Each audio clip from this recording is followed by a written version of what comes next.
ایک سوال ہے کہ نبی اکرم صلی اللہ علیہ وسلم کا جب نام آتا ہے تو انگوٹھا چومنے کا کیا حکم ہے؟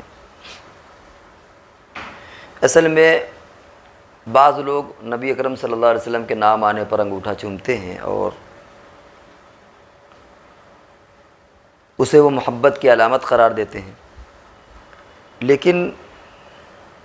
شریعت میں ہمیں محبت اور عقیدت سے بڑھ کر کے خود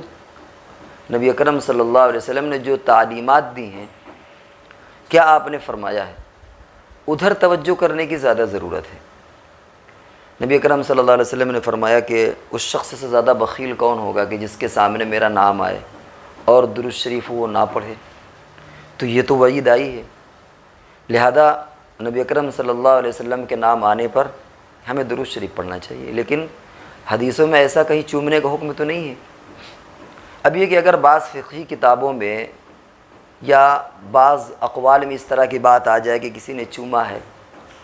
تو اللہ جانے اس کے سامنے کیا مصلحت پیش نظر رہی ہو۔ ممکن ہے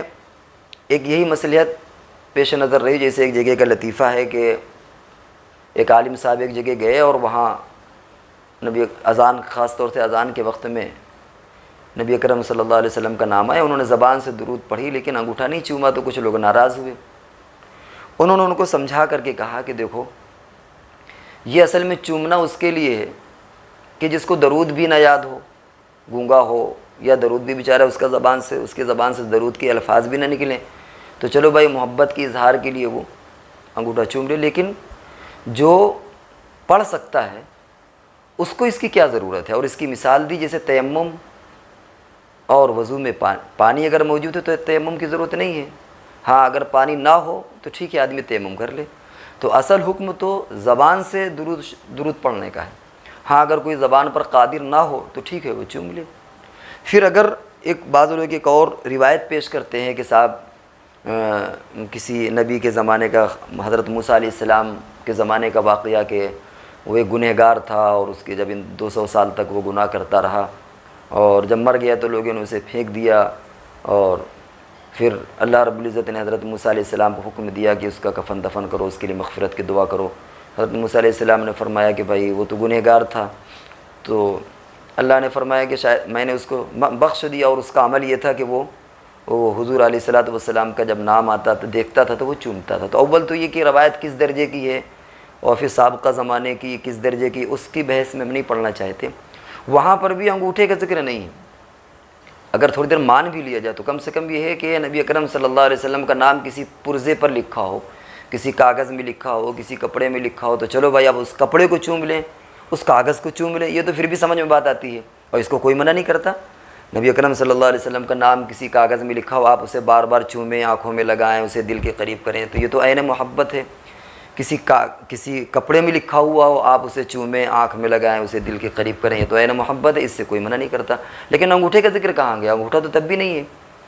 تو جو بات جتنی اتنی اس کو رکھنا چاہیے۔ بہرحال خلاصہ یہ